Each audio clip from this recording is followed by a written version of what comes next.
Sefo, UCLA has a pretty talented secondary. Do you see some of your own secondary in those guys when you watch them on film?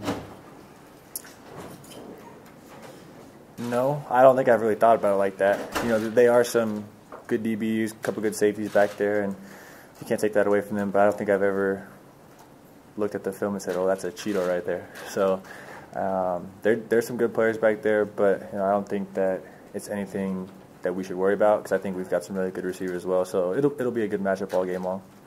So feel free to knock on wood if you'd like, but you haven't thrown an interception so far this year, and your only turnover being the fumble against CSU. What has allowed you, or what has, I guess, led to your better taking care of the football? Is it just a pure experience thing, or is it something that you've changed physically? Just kind of take me through that.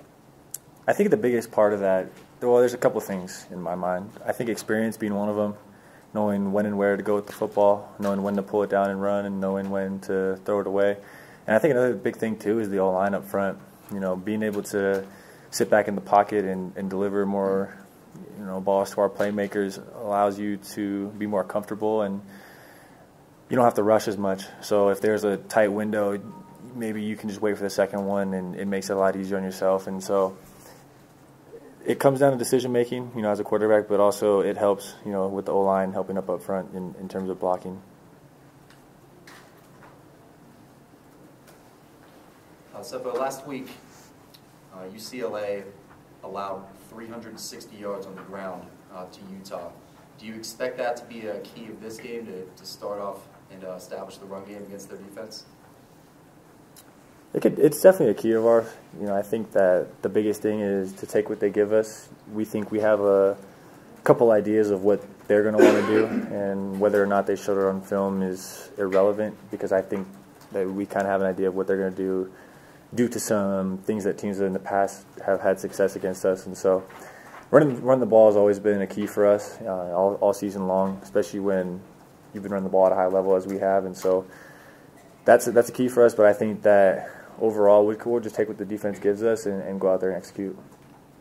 Obviously, eliminating turnovers is good. Are there times where you've been too cautious, where maybe you could have made a play, but it was in your mind to not throw a ball because you were worried about an interception?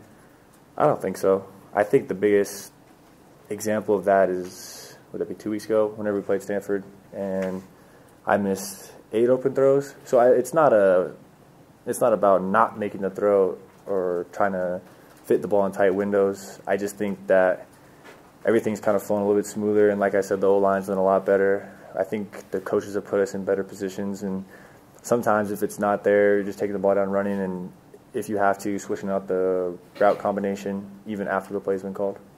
Sefo, in that Stanford game, you just said you did miss 8 open throws. What do you think, was it just not your best game, or what went into that? It just wasn't my best game. I mean, you go ask any, obviously I'm not upset anymore, but obviously in the heat of the moment, it's very frustrating, because in the past that's lost us games, and that's why after the game, I forget what interview it was. I was just like, you know, hats off for the defense, because they really won us that game, you know, and to be able to not play your best game and still come out on top is, for me, it's lucky, but it just kind of shows the depth of our team and how far we've come. And so it just wasn't my best game. You can go ask any quarterback if they've had an off game. So, yeah.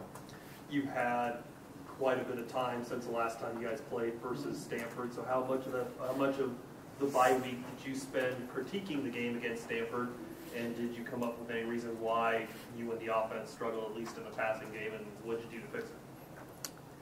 I think just one day is kind of all we kind of took. We go over the game, review it, look at the key coaching points and what we could have done better, and then we moved on. I think ultimately it just comes down to making plays, and because the receivers were there, and it just comes down to either waiting half a second longer and just taking the hit and getting the ball off, or straight up just making the throw. And so it's not like we're going to try and reinvent the wheel because the throws were there. It just comes down to me giving the ball to our playmakers and letting them go run. Sefo, Thursday night you'll tie the school record for the most career starts by a quarterback. Can we talk about, does that mean anything to you, and your longevity and those kind of things, or your ability to survive? I guess that's the first time I've heard of it. You know, it's a blessing to be able to play so long in college football, and sadly, that's also the reality of it's almost over. And so I just want to focus on going out there and getting a win and trying my best to help this team get, you know, however many more wins we need this season. You know, we've got 4+ more games, but this one upcoming is the most important one, and so that's what we're going to focus on. You're obviously focusing on UCLA this week, but as you guys approach these final 4 weeks of the regular season coming off a bye, I know Coach likes to tell you guys welcome to the fight. Does this feel like you're in like the championship rounds of a boxing match? I definitely think so. I think being ranked is also going to give extra incentive to teams to come out there and give us their best, you know, best shot. And so each game is critically important. Each game is, like I always say, a championship game, because destiny's in our hands, and each team is going to come out and try and win, especially 3 out of 4 games at home with the rest of the season. And they're just very important games, and the ability or the opportunity is before us. I think I was talking to Kenneth and a couple other guys in stretch lines a couple of days ago, and I was like, usually during this time of the year we're playing for pride, and now we've got something to play for, and it's a great feeling, and it just adds a lot more intensity to practice, a lot more focus, and just the need to go out there and succeed and show up every week. So a 2-part question.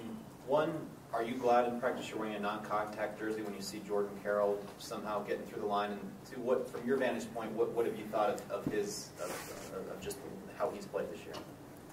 I'll answer it backwards. Well, if he came through in practice, he's not catching me. That's the first thing. But, you know, he's done very well this year. I think the strides he's made from last season to this season is exponential, just leaps and bounds of what he's done and been able to do in the offseason. And I think I can't stress enough how much in the offseason you actually win games, you know, during the season. And he's done a lot of work in the offseason to prepare himself to be in the position that he's in. And he's just making a lot of plays. But in terms of practice, he won't catch me. When I asked Coach a question about the last 2 times you guys have played UCLA and how frustrating those losses have been for you guys, he kind of joked that he felt UCLA probably comes into this game expecting they'll see you and find a way to screw it up again. Because honestly, the past year, you guys have had every opportunity to win the game and haven't. When you look back on those last 2 games, do you remember those games? Do you think about those games at all this week and how close you were? Does that provide any motivation for this week, or are those in the past and you just forget about it? I remember them vividly. I don't use it as extra motivation. I haven't thought about it like, oh, we need to finally, you know, just use it as a motivation. I think that ultimately, I think I had 2 picks a game against those guys in both games.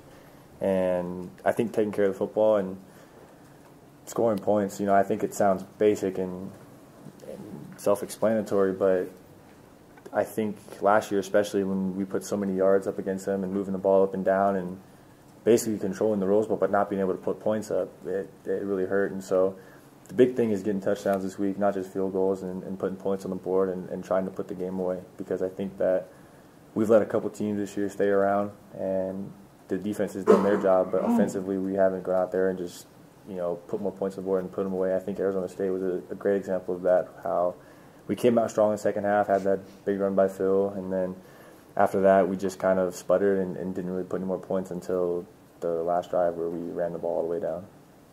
Some of the last few games here of your senior season, not from a team perspective, but from an individual perspective, are there any more goals you want to accomplish? To win.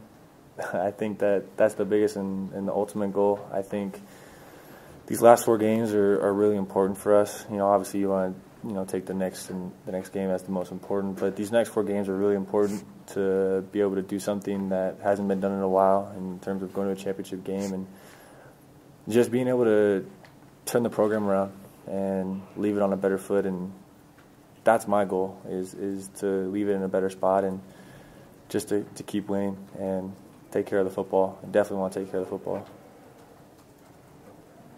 Any final questions?